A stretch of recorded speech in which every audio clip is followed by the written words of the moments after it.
Hello friends. जैसा कि आपने देखा कि कैथरीन का जन्म पार्ट 4 में एक निग्रो बच्ची के रूप में होता है और उसके पेरेंट्स एक बड़े से मकान में सर्वेंट्स के रूप में काम करते थे, सर्वेंट्स का काम करते थे। और बड़े मकान के बगल में जो सर्वेंट्स क्वार्टर होते हैं तो वहाँ पर वो रहा करते थे। और उस पर वो कुछ काम कर रहे होते हैं बाहर बगीचे में, सामने जो वहाँ पर पेड़ थे मक्का तम्बाकू वगैरह के। तो तभी मुख्य मकान में आग लग जाती है।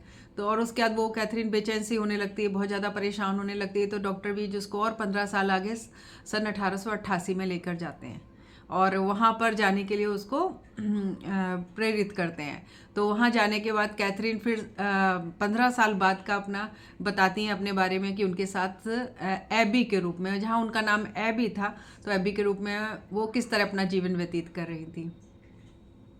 मैंने एक पुरानी पोशाक पहनी है। मैं एक घर के सेकंड फ्लोर पर कांच की खिड़कियों की सफाई कर रही हूँ।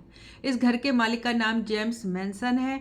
मैं कमरों की सफाई का काम करती हूँ। मैं वहीं पर पास में एक घर में रहती भी हूँ और वहाँ स्कूल हैं और वो पूरा एक टाउन है, लेकिन वहाँ स्कूलों में हमें जाना मना है। और मैं बटर भी बना लेती हूँ, मैं बटर बनाने का काम भी करती हूँ। और मालिक जेम्स मेंसन है, वो मेरे साथ बहुत अच्छे से व्यवहार करते हैं।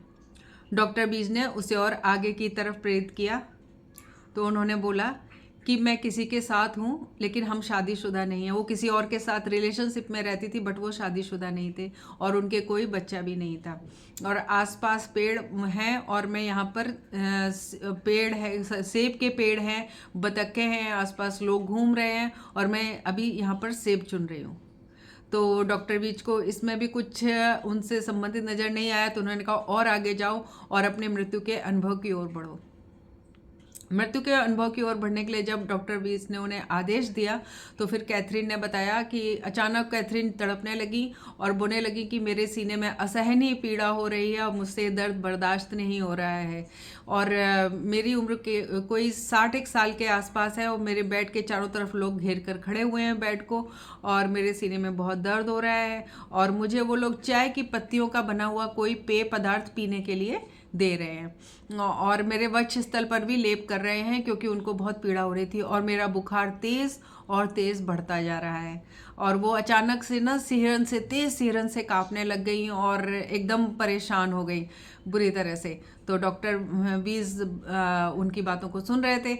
अचानक फिर वो बोली कि अब मुझे बहुत हल्का महसूस हो रहा है और मेरी आत्मा ने जो है मेरे शरीर को छोड़ दिया है। यानी कि एबी चिर निद्रा में लीन हो गई थी, एबी की यहाँ पर मृत्यु हो गई। तो उसके बाद डॉक्टर बीस कहते हैं कि कैथरीन ने फिर देखा कि उसकी आत्मा सिर्फ तैर रही थी। वह उस दिव्य रोशनी से परिचित थी। रोशनी तेज होती जा रही थी। अचानक अचानक उसी सम्मोहन सत्र के बीच ही कैथरीन दूसरे जीवन काल में प्रवेश कर गई। वो एबी से हजारों साल पहले के जीवन काल में प्रवेश कर चुकी थी। डॉक्टर वीज ने उनको प्रेरित किया था आगे जाने के लिए और बताने के लिए, लेकिन सम्मोहन सत्र में कभी ऐसे होता है कि गहरे सम्मोहन में जाते जाते जो सम्मोहन कर रहे होते हैं उन व्यक्तियों का, और व्यक्ति कभी कभी एक जन्म से दूसरे जन्म में सीधे प्रविष्ट हो जाते हैं। तो वो अपनी स्मृतियों में और डीप चली गई अपने सम्मोहन काल में और वो अब हजारों साल अपने पहले के जीवन में उन्होंने प्रवेश कर लिया। कैथरीन धीरे से फुसफुसा रही थी।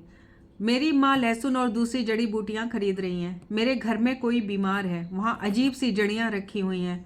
उन जड़ियों को मुंह, कान या फिर किसी अन्य अंग में कुछ देर रखा जाता है। और लहसुन, ढेर सारी जड़ियाँ हैं और वहाँ पर उस काल में लोग आसपास लहसुन की जड़ियों को, लहसुन को टांग कर रखते हैं। वो ऐसा बिलीव करते हैं कि इससे लहसुन खाने से बीमारी पास नहीं आती, लेकिन इसका नित्य प्रयोग करना पड़ता है। तो उन जड़ियों को इस तरह से प्रयोग करके वो अपने आप को बीमारियों से बचाकर रख सकते हैं, ऐसा उनका विश्वास है। मैं एक दाढ़ी वाले बूढ़े को देख रही हूँ। वह हमें बताता है कि क्या करना चाहिए। यहाँ एक तरह का प्लेग फैला हुआ है जो लोगों को मार रहा है और इसीलिए उसकी माँ जड़ी बूटियाँ खरीदने आई थी क्योंकि वहाँ एक तरह का प्लेग फैला हुआ था और लोग मर रहे थे। वो एक प्रकार की बीमारी थी कि जिससे लोगों को आत्म और आमाशय में से जुड़ी कोई बीमारी थी कि इसमें क्या होता था, उस शरीर से, बॉडी से पानी निकलने लग जाता था, पानी निकलता रहता था और लोग उस कमी को, पानी की कमी को पूरा करने के लिए और ज़्यादा पानी पी रहे हैं कि हम इस बीमारी से बच सकें, क्या ताकि पानी की कमी शरीर में ना हो। लेकिन कमी पानी में ही कोई बीमारी फैली है, पानी में इस तरह का कुछ जीवाणु है, कुछ भी है, वायरस है, कुछ भी होगा उस टाइम में, तो वो बीमारी फैली हुई है जिसकी वजह से और ज़्यादा पानी पीने की वजह से लोग और ज़्यादा मर रहे हैं। और एक बाद में कैथरीन को पता चला कि वो एक तरह की वहाँ पर एक महामारी फैल गई थी उस टाइम में, हजारों साल पहले में, कि लोग मर रहे थे। और वहाँ पर एक उपचारक है जो दाढ़ी वाला बूढ़े हैं, वो एक अकेले उपचारक है उस जगह पर, तो वो लोगों का उपचार करने की कोशिश कर रहे हैं, बट लोगों को वो बचा नहीं पा रहे हैं। और तो और मतलब जानवर और पशु भी मर रहे हैं इंसानों के साथ साथ, क्योंकि वो भी पानी पी रहे हैं तो वो भी मर रहे हैं। मेरे घर में भी कोई बीमार है और वो एक दाढ़ी वाले बूढ़े से, उपचारक से मेरी माँ बात कर रही हैं और वो मुझे बता रहा है, हमें बता रहा है और मेरी माँ को बता रहा है कि क्या करना चाहिए। लोगों को मर जाने के बाद भी लोग परेशान हैं, उन लोगों में थोड़ा असंतोष है और डर भी है, क्योंकि वो शवों का संलेपन नहीं कर पा रहे हैं। क्योंकि शवों का संलेपन मतलब कि जैसे दफनाया जाता है, उस समय में शवों को दफनाया जाता होगा, एबी ने जहाँ पर जन्म लिया है वहाँ पर उस टाइम में शवों को दफनाया जाता होगा, बट ऐसे नहीं दफनाया जाता है। उनको किसी लेप लगा के, उनका लेपन करके शवों को, मतलब जैसे कहते हैं ना मम्मीफाइड करते हैं, मम्मी को संलेप करते हैं फिर दफनाते हैं, तो इस तरह से शवों का संलेपन करके दफनाने की वहाँ परंपरा है। लेकिन वो शवों का संलेपन नहीं कर पा रहे हैं क्योंकि वो महामारी इतनी ज़्यादा फैली हुई है कि लोग मर रहे हैं तो उनको सीधे कब्र में दफना रहे हैं, उनको टच नहीं कर रहे हैं, उनको लग रहा है कि वो बीमारी उनको भी ना हो जाए। तो बीमारी के डर के कारण लोग शवों को संलेपन नहीं कर रहे हैं, ऐसे ही दफना रहे हैं, मजबूर है ऐसे ही दफनाने के लिए अपने लोगों को, और जो भी उनके लोगों की मृत्यु हो रही है। लेकिन साथ ही साथ उन्हें इस बात का डर है कि इससे आत्मा को मुक्ति नहीं मिलेगी। इस बात का उनको बहुत, वो क्षुब्ध है इस बात से, उन्हें इस बात का बहुत असंतोष है कि जो आत्माएं मर रही हैं उनको मुक्ति नहीं मिल पाएगी, क्योंकि उनका अंतिम संस्कार ठीक से हो नहीं पा रहा है। उनको बिना संलेपन के, बिना किसी प्रक्रिया के बस ऐसे ही दफनाया जाए। बाढ़ का पानी जो है सारे सब जगह पर, उनके गाँव में या जो जहाँ रहते हैं वहाँ पूरा बाढ़ का पानी फैला हुआ है, भरा हुआ है। मेरे पिता भी बीमारी से मर चुके हैं और मेरे भाई भी बीमार हैं। एबी के जो कैथरीन है, उन्होंने जिस जन्म लिया है तो उसमें उनके पिता भी उस बीमारी से मर चुके हैं और उनके भाई भी बीमार हैं। डॉक्टर विज ने कैथरीन को उस समय में ले जाने से पहले विराम दिया, थोड़ा विश्राम दिया। डॉक्टर विज ने इस तरह से जो कैथरीन थी उनको आगे बढ़ने से पहले आगे बढ़ने के लिए सम्मोहन सत्र में प्रेरित करने से पहले उन्हें थोड़ा सा विश्राम दिया, क्योंकि वो बहुत ज़्यादा परेशान हो रही थी और भावुक हो रही थी।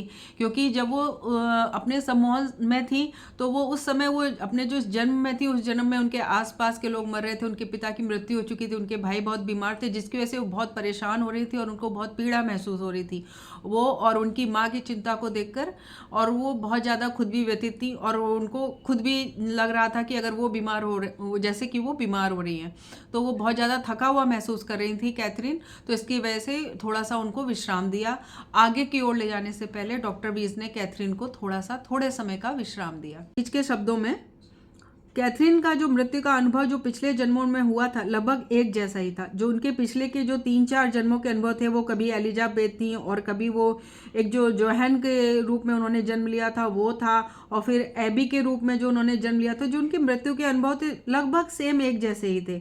उसमें उनका एक जागृत, और एलिजाबेथ के रूप में उन्होंने जो जन्म लिया था उसमें भी उनका मृत्यु का अनुभव, जो मृत्यु अलग अलग कारणों से हुई थी। जब जोहान थे तो जोहान के रूप में उसकी जो मृत्यु हुई थी तो उसमें उसको किसी ने उसे पीछे से आके चाकू से वार करके वो गर्दन काट दी थी, जिसकी वजह से गला रेत दिया था, उसकी डेथ हो गई थी। जब वो एलिजाबेथ थी तो वो शांति से उनकी डेथ हुई थी बिना किसी परेशानी के।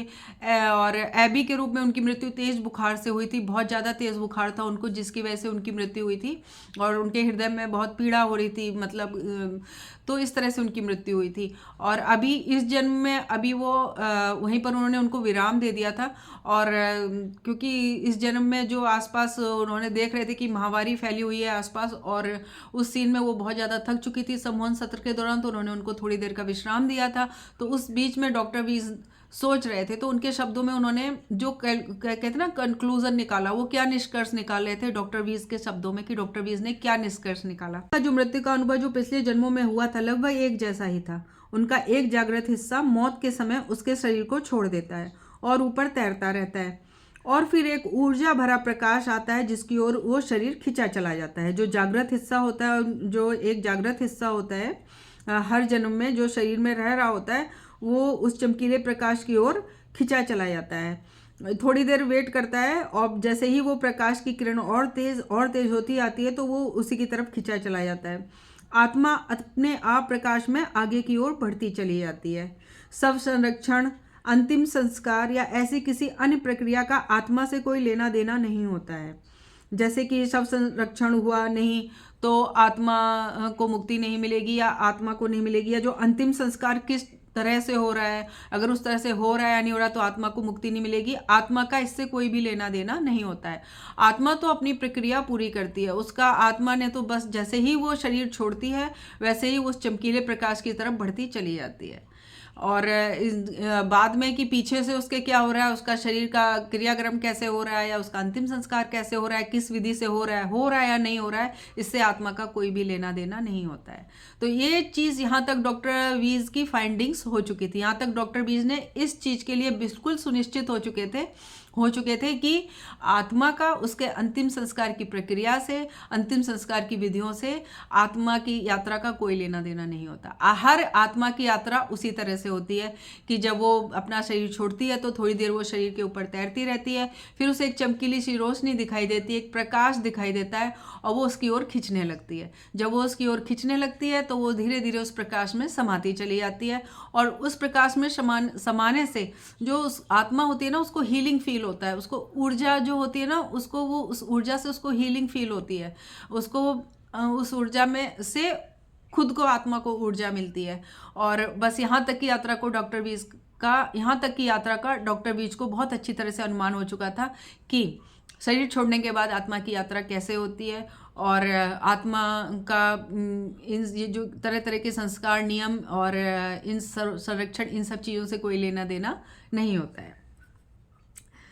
ये इसी तरह की एक स्वतः प्रक्रिया होती है, जैसे कि कोई खुले दरवाजे से होकर निकल जाए। ये इतनी स्वतः और सहज प्रक्रिया होती है, बिल्कुल नेचुरल प्रक्रिया होती है, प्राकृतिक प्रक्रिया होती है। जैसे कि कोई दरवाजा खुला, जैसे कि शरीर का दरवाजा खुला और उसमें से आत्मा खुले दरवाजे से निकल गई। जैसे शरीर हमारा कोई घर है, इसमें आत्मा है और ये दरवाजा बंद है और दरवाजा खुला और आत्मा धीरे धीरे निकल गई और बाहर जाकर उसी ऊर्जा में वो जाकर मिल जाती है कि जिस ऊर्जा का वो भाग होती है। वो चमकीला प्रकाश एक तरह की वही ऊर्जा है, बड़े रूप में वो ऊर्जा है जिसका वो छोटा सा भाग होती है। तो वहाँ जाके उसको बड़ा सुकून, आराम महसूस होता है। तो यहाँ तक कि इसके बाद आगे के पार्ट में हम देखेंगे कि विराम के बाद, इस जो विराम दिया था उसका, जो डॉक्टर वीज ने कैथरीन को जो विराम दिया था आगे की यात्रा में, जबकि उसके गांव में महामारी फैली हुई है, उसके टाउन में जहां वो रहती है, तो उसमें कैथरीन का क्या होता है, आगे कैथरीन के जीवन में क्या घटना होती है, क्या कैथरीन बीमार पड़ जाती है, क्या कैथरीन बीमार नहीं पड़ती है और आगे उसके जीवन में क्या घटना होती है, तो ये हम आगे वाले पार्ट में देखेंगे। तब तक के लिए कीप वॉचिंग, स्टे ब्लेस्ड, खुश रहिए और थैंक्स फॉर वॉचिंग।